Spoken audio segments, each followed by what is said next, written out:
మూడు అంశాలు. SIPC AG పెంచడం, పోస్టుల గురించి. ఏజీ బరాబర్ పెంచాల్సిందే. ఎందుకంటే ఏజీ పెంచితే వీళ్ళు ఉరకలేరనో లేకుంటే పరుగెత్తలేరనో అనుకొని మీరు ఉండుంటే, మీరు వచ్చిన కొత్తలోనే 2 సంవత్సరాల వయసు ఎందుకు పెంచిర్రు? మరి ఇప్పుడు వయసు ఎందుకు తగ్గించిర్రు? వయసు తగ్గించడానికి కారణాలేంది? మరి ఈ 2 సంవత్సరాలలో మీరు ఇచ్చిన నోటిఫికేషన్స్ ఏంది? దానికి ఒక హేతుబద్ధతగా మీరు ఏజ్ తగ్గించేటప్పుడు చెప్పిర్రా? ఏజ్ తగ్గించడానికి ఎలాంటి హేతుబద్ధత లేదు. మీరు అదే గనక ఉరకలేరు, ఈ డ్రెస్లకు ఇదే ఏజ్ అనుకుంటే మీరు ముందు పెంచకూడదు. ముందు ఎందుకు పెంచిర్రు? ఆ రోజు నోటిఫికేషన్ ముందుకు తీసుకుపోవడానికి మేము చెప్తున్న ఆర్ట్స్ కాలేజీ రూమ్ నెంబర్ 57లో మీరు ఆ రోజు మీటింగ్ పెట్టించి, ఆ రోజు అడ్వకేట్ గారిని, చిల్ల రమేష్ గారిని, శరత్ గారిని, అందరిని అడ్వకేట్లను తీసుకొచ్చి ఉస్మానియా యూనివర్సిటీ ప్రొఫెసర్స్తో రెండోసారి కీ పైన కమిటీ వేయించినో, ఆ కమిటీ పైన చర్చలు జరిపి మళ్ళొక్కసారి ఎగ్జామ్ పెడతాం, ఎగ్జామ్ దిశగా నడుస్తుందని నల్లగొండ నుంచి ఉన్నటువంటి గెలిచిన ప్రజాప్రతినిధులు అందరు పోయి ముఖ్యమంత్రి దగ్గరికి పోయి చెప్పి మోసం చేసి, అక్కడి నుంచి ఏం జరిగిందంటే చాలా మంది ప్రతినిధులు ఈ నోటిఫికేషన్ ముందుకు తీసుకుపోవడానికి ఎమ్మెల్సీ ఎన్నికలకి చాలా అడ్డం వస్తుందని 5 నుంచి 10 లక్షలు జోబులలో వేసుకొని ఆ రోజు నోటిఫికేషన్ తీసుకుపోయి వీళ్ళు తిరగబడతారని చెప్పేసి మీకు ఎమ్మటే నోటిఫికేషన్ వస్తుంది, ఏజ్ పెంచుతున్నామని ఆ రోజు తూతూ మంత్రంగా ఏజ్ పెంచిర్రు. ఆ రోజు ఏజ్ పెంచడానికి కారణం ఏంటి, ఈ రోజు తగ్గించడానికి కారణం ఏంటి? ఫస్ట్ మీరు చెప్పాలి. ఇంకా రెండో అంశం, 5,000 ఉద్యోగాలు ఉన్నాయి అంటున్నారు కదా. ఈ 5,000 ఉద్యోగాలు నిజమేనా కాదా అంటే ఆర్టీఐ కూడా వేయాల్సినటువంటి పరిస్థితి లేదు. ఇప్పుడే నేను క్లౌడ్లో కొట్టినాను, ఆంథ్రోపిక్ క్లౌడ్లో తెలంగాణ జనాభా ఎంత, Telangana police force sanction strength అని కొట్టిన. ఈ కొడితే ఏమిచ్చిందో తెలుసా? 2011 జనాభా లెక్కల ప్రకారము 3,87,00,000 జనాభా ఉందని చెప్పింది. దాని తర్వాత ఇక్కడ శాంక్షన్ స్ట్రెంత్ ఎంత అంటే 82,611. తర్వాత ఇప్పుడున్నోళ్ళు 62,731.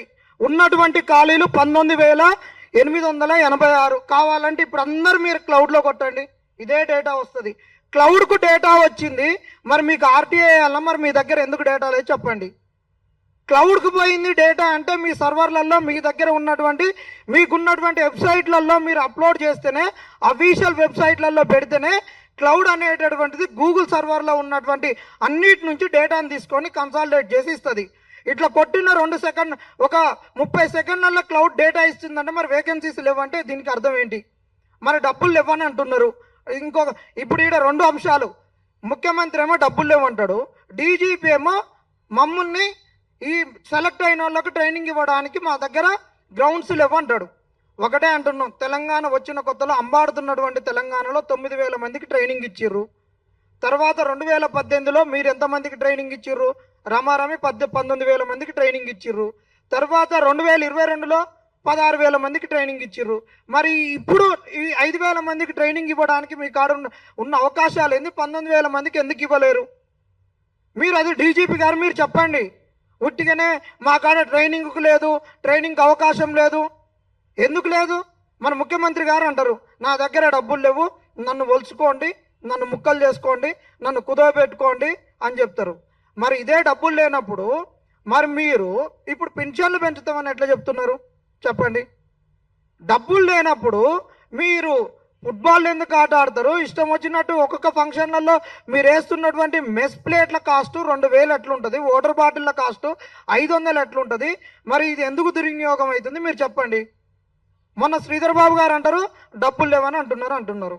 కరెక్టే, మరి డబ్బులు లేవు అన్నప్పుడు నీ ప్రభుత్వం వచ్చిన కానించి పిల్లలు అడుగుతున్నప్పుడు మా దగ్గర డబ్బులు లేవు, మేము ఇన్ని ఉద్యోగాలు ఇవ్వలేమని మీరు బరాబర్ చెప్పాల్సింది. ఎవడు మిమ్మల్ని అడిగేటోళ్ళు కాదు, అది క్లియర్. మీ దగ్గర ఉద్యోగాలు లేవనేది తప్పు, డబ్బులు లేవనేది తప్పు. ఎందుకంటే మీరు ఉదయం డబ్బులు లేవని చెప్పేసి నైట్ పబ్బులలో ఎంజాయ్ చేస్తుంటే డబ్బులు లేవని ఎవడనుకుంటాడు? 100%గా డబ్బులు ఉన్నాయి, ఉద్యోగాలు ఇవ్వడానికి ఇది ఇవ్వాలి. సరే డబ్బులు లేవు, ఓకే, ఇది కూడా పక్కన పెట్టేద్దాం. ఇంకొకటి, మాకేదొద్దు, మమ్మల్ని ఒక మంత్రి అన్నాడు కదా, మీరు పోయి ఎక్కడన్నా మీరు 100 రోజుల పని చేసుకోమని అన్నారు. బరాబర్ మేము పని చేసుకుంటాం. ఈ రోజు నుంచి మేము ఉద్యోగాలు కూడా అడగం. 5,000 ఉద్యోగాలు ఇస్తే ఓకే. మరి మాకు ఇస్తున్నటువంటి 10 లక్షల వడ్డీ లేని రుణాలు ఇచ్చేసాయి. మేము రివర్స్ ఇంజనీరింగ్ చేస్తాం. రేపు ఎస్సీ ఎస్టీ మంత్రులు ఎవరైతే ఉన్నారో వాళ్ళ దగ్గరకు వస్తాం. మాకు సెంట్రల్ గవర్నమెంట్ నుంచి 60% నిధులు వస్తాయి. మీ అబ్బా జాగీర్ అని తెలంగాణలో మాకొచ్చిన సొమ్మును వేరే శాఖలకు ఎందుకు ఖర్చు పెట్టుకుంటున్నారు? మా డబ్బులు మాకు ఈరి, మా పిల్లలకు స్కాలర్షిప్లు ఇవ్వరు, మాకు వడ్డీ లేని రుణాలు ఇవ్వరు, మాకు ఉద్యోగాలు ఇవ్వరు. మరి అలాంటప్పుడు మీరు ఎందుకు ఉండేది? మీ తెలంగాణ ప్రభుత్వము ఎవనబ్బ సొమ్ము అని మాకు వచ్చిన డబ్బులు మీరు ఎందుకు వాడుకుంటున్నారు? మా డబ్బులు మాకు ఇవ్వాల్సిందే, వడ్డీ లేని రుణాలు ఇవ్వాల్సిందే, ఉద్యోగాలు ఉన్నాయనేది ఏఐ కూడా చెప్తుంది. కాబట్టి 19,000 ఉద్యోగాలకు నోటిఫికేషన్ ఇవ్వాల్సిందే. మీరు ఇవ్వకుంటుంటే మాత్రం మేము ఏం చేయాలని అది చేస్తాం. ఇంకొకటి, ఎవరు మీనైతే కేసులు అక్రమంగా కేసులు పెట్టిర్రో ఆ కేసులు ఎత్తేయకుంటే మాత్రం మేమేం చేయాలని అది చేస్తాం. అవన్నీ తుమ్మితో ఉసిపోయే ముక్కు లాంటివే. వాటన్నిటి మీద క్వాష్ పిటిషన్ చేస్తాం. మా మీద కేసులు పెట్టిన వాళ్ళందరి మీద కూడా మేము ఇజ్జత్ దావా కేసేస్తాం. ఎందుకంటే మీరు ఉట్టి పుణ్యానికి మా మీద కేసులు వేసి బెదిరిస్తామంటే తాటాకు చప్పుట్లకు ఎదిరేటోడు బెదిరేటోడు ఎవడు లేడు. మీరు బెదిరితే బెదిరి, ఇక మేము చూసుకుంటాం. వీటన్నిటి విషయాల గురించి క్లియర్గా మీకు డేటా ఇచ్చినాం. మీరు కనుక రేపటి నుంచి ఎవరు మీ నన్ను కేసులు పెట్టిరు అనుకో, బరాబర్ మీ ఇంటికి వచ్చి మీ అందరి మీద 420 కేసు పెడతాం. సోనియా గాంధీ కుటుంబం మీద, రాహుల్ గాంధీ మీద, ప్రియాంక గాంధీ మీద ఫస్ట్ కేసులు పెట్టాలి. 420 కేసులని మేము అన్ని పోలీస్ స్టేషన్లకి వెళ్ళి మీ మీద కేసులు పెడతాం.